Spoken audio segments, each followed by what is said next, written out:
में 12 घंटे के अंदर आरोपित पर जो भी एक्शन लेने की जरूरत है, सरकार की ओर से खुला छूट है कि प्रशासन एक्शन ले। नमस्कार, आप देख रहे हैं न्यूज और मैं हूं आपके साथ शुभम। मुजफ्फरपुर के तुर्की थाना क्षेत्र में 11 साल की बच्ची के साथ हुए रेप केस में प्रशासन ने गुरुवार को सख्त कार्रवाई की है। मामले में फरार आरोपी मुकेश राय के घर पर बुलडोजर चला दिया गया है। पुलिस ने पहले कोर्ट से वारंट ली और फिर आरोपी की संपत्ति पर कुर्की करते हुए यह कार्रवाई की है। इससे करीब 4 घंटे पहले बिहार के डिप्टी सीएम विजय कुमार सिन्हा पीड़ित के परिजन से मिलने उनके घर पहुंचे थे। डिप्टी सीएम ने परिवार को हर संभव मदद और न्याय दिलाने का भरोसा दिलाया था। उन्होंने कहा था कि आरोपी के खिलाफ 12 घंटे के भीतर जो भी कार्रवाई करनी हो प्रशासन को पूरी छूट के साथ कर सकती है। विजय सिन्हा ने साफ कहा कि प्रशासन को आरोपी की अवैध संपत्ति जब्त करने, एनकाउंटर तक की पूरी छूट दी गई है और वह खुद मामले की मॉनिटरिंग कर रहे हैं। डिप्टी सीएम ने कहा, यह आरोपी मानवता का दुश्मन है। अपराधी की कोई जात नहीं होती।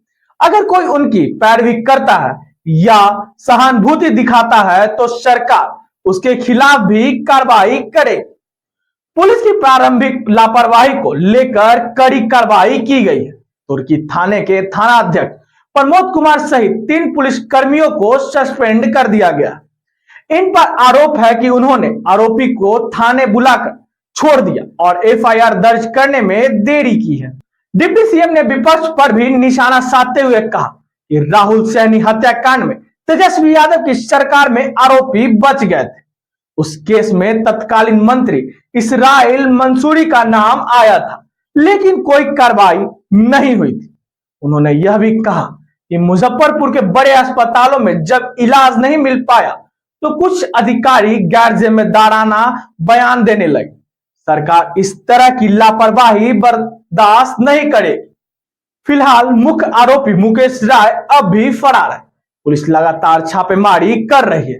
प्रशासनिक और राजनीतिक दोनों स्तर पर दबाव के बाद अब पूरे राज्य की निगाहें इस केस की निष्पक्ष जांच और आरोपी के गिरफ्तारी पर टिकी हुई है।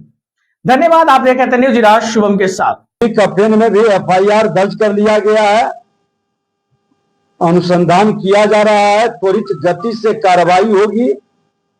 कार्य में लापरवाही बरतने वाले एसएचओ और 2 पुलिसकर्मी को सस्पेंड किया गया है।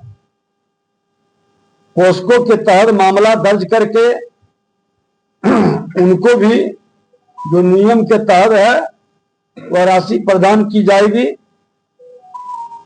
स्पष्ट निर्देश दिए हैं कि अवैध धंधे में लगे लोगों को चिन्हित कर उस पर कार्रवाई इमीडिएट शुरू हो और हर हाल में 12 घंटे के अंदर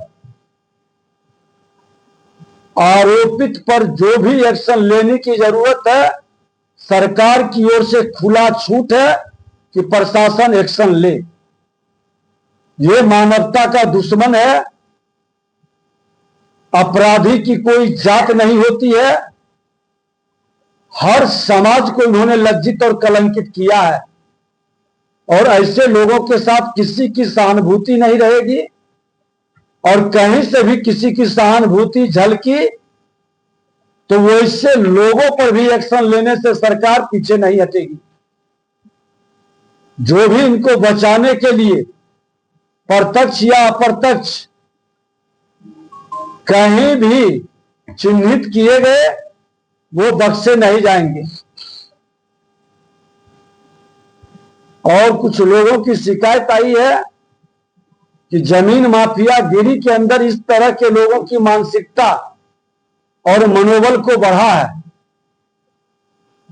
हमने यहां के प्रशासन को कहा कि आप इसका भी एक तहकीकात करके पूरा ऐसे रैकेटियन को जो जमीन माफिया गिरी में संलिप्त है उसको एक सूचीबद्ध करके उसके सारे कारनामे को खंगालने का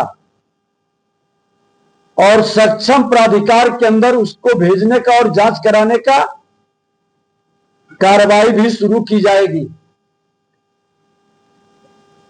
किसी भी स्थिति में बिहार सरकार इस तरह के आसुरी प्रवृत्ति और अराजकता उत्पन्न करने वाले मानसिकता को बख्शेगा नहीं।